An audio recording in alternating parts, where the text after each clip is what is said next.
hypotheses, axioms and models. One should not think that everything can be proved with physics and mathematics. So everything cannot be proven. All physics and also mathematics is based on assumption. So we assume something and then we try to prove, each of which is variously called hypothesis, axiom or postulate, etc. So there are many words: hypothesis, axiom, postulate, model and different type of words. For example, the universal law of gravitation proposed by Newton is an assumption or hypothesis. So this universal law of gravitation was assumption or hypothesis, which he proposed out to be his ingenuity. So he thought of this and he proposed this thing that there is some universal law of gravitation. Before him there were several observations, experiments and data on the motion of planets around the sun. So even before him there was a large amount of data on the motion of planets around the sun. So that was existed before him as well. The data studied by Johannes Kepler, etc. Motion of the moon around the earth. So motion of the moon around earth, pendulums, bodies falling towards earth, etc. That data was there.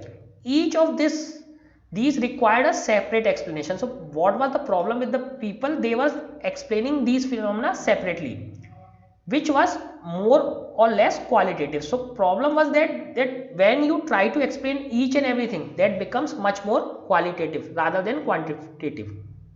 So we have to attach or associate some kind of mathematics. What the universal law of gravitation says is that, so here we learn that what does this law say. If we assume that any two bodies in the universe attract each other with a force proportional to the product of their masses and inversely proportional to the square of their distance between them, then we can explain all these observations in one stroke. So let me write it in a different way. So what does this universal law of gravitation say? That force is proportional to masses of both the objects. Let us say first object is m1, another object is m2.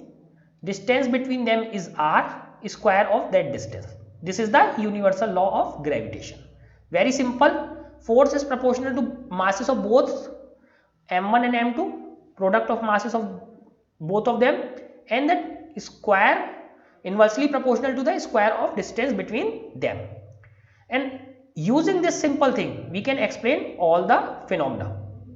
Using this simple formula, we can explain all these things. It is not only explain these phenomena, it also allow us to predict the results of future experiment. So it will help us if we do some new experiment. So with the help of this formula, we can also predict what would be the result of that experiment. A hypothesis is a supposition without assuming that it is true.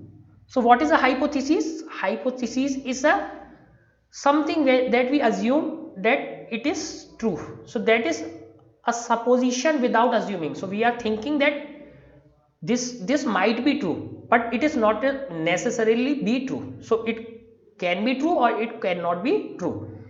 It would not be fair to ask anybody to prove the universal law of gravitation because it cannot be proved. The problem with the universal law of gravitation, it cannot be proved. So if somebody says that prove universal law of gravitation, again this cannot be proved. It can be verified. It can only be verified and substantiated by the experiment and observation. So we can say that it is verified by different experiments, but one cannot prove this law because it was a hypothesis. An axiom is self-evident truth. So now after understanding hypothesis, hypothesis was something that was proposed that this will happen or this is the thing that is working behind this, and if that is true and verified, that then we call it a law. Now an axiom is a self-evident truth, while a model is theory proposed to explain the observed phenomena. What is an axiom? Axiom is a self-evident truth. So it is complete in itself and it is true, But what is a model? Model is a theory that is proposed to explain the observed phenomena. Like this is called nuclear model of atom given by Rutherford. Why did he give this model? Just to explain his theory. Just to explain this theory, or model could be theoretical model. So he was trying to explain what he observed using this model. But you need not worry at this stage about the nuisances in using these words. So don't worry about using these words. For example, next year you will learn about Bohr's model of hydrogen atom. So in class 12 there is a Bohr's model of hydrogen atom. Then you will learn why it is called model, in which Bohr assumed that an electron in the hydrogen atom follows certain rules. So what does this hydrogen atom, electron in hydrogen atom does? It follows certain rules, and those rules are called postulates. Why did he do that? So why did Bohr do that? There was a large amount of spectroscopic data before him which no other theory could explain. So what Bohr did? There was a large amount of data. As before Newton, there was large amount of data, so he did form this universal law of gravitation.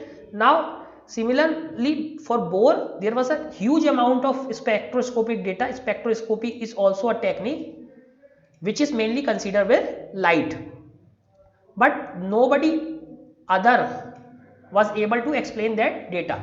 So Bohr said that if we assume that an atom behaves in such a manner, we can explain all those things at once.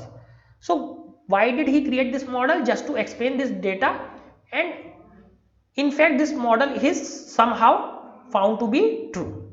Einstein's special theory of relativity, now what is Einstein's special theory of relativity, is also based on two postulates. So there are two postulates. So what are those things? The consistency of the speed of electromagnetic radiation and the validity of physical laws in all inertial frames of reference. So there were two things that were associated with Einstein theory. First is constancy of speed of electromagnetic waves.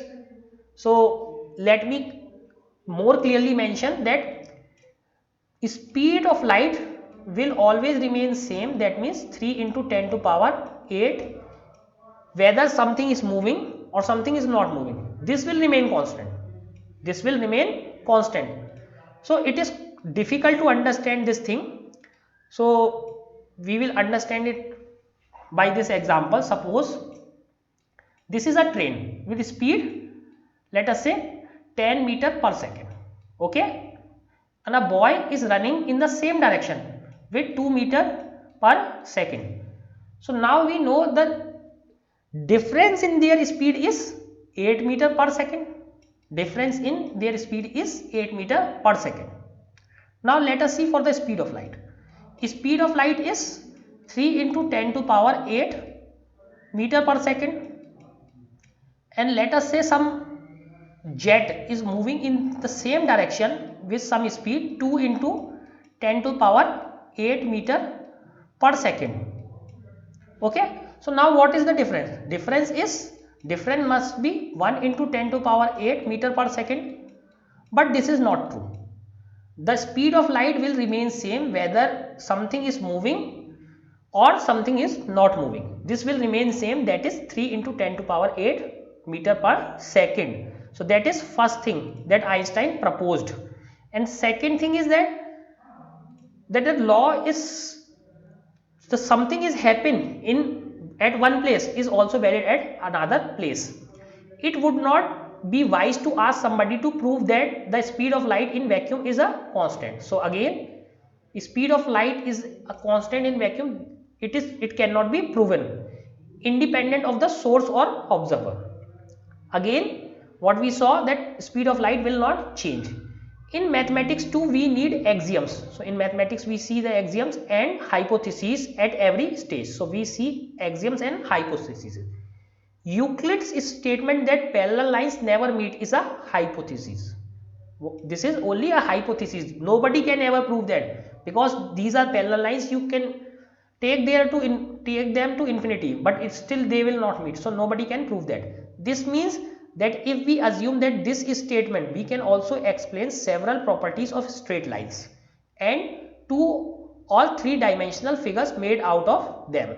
But if you don't assume it, you are free to use a different axiom and get new geometry, as as has indeed happened in the past few centuries and decades. So if you don't want to assume this type of geometry where parallel lines won't meet, so instead of getting cubes or cuboid type of structure, you will get different type of geometries. You are free to do that, but what will happen, you will not get cube or cuboid kind of structures.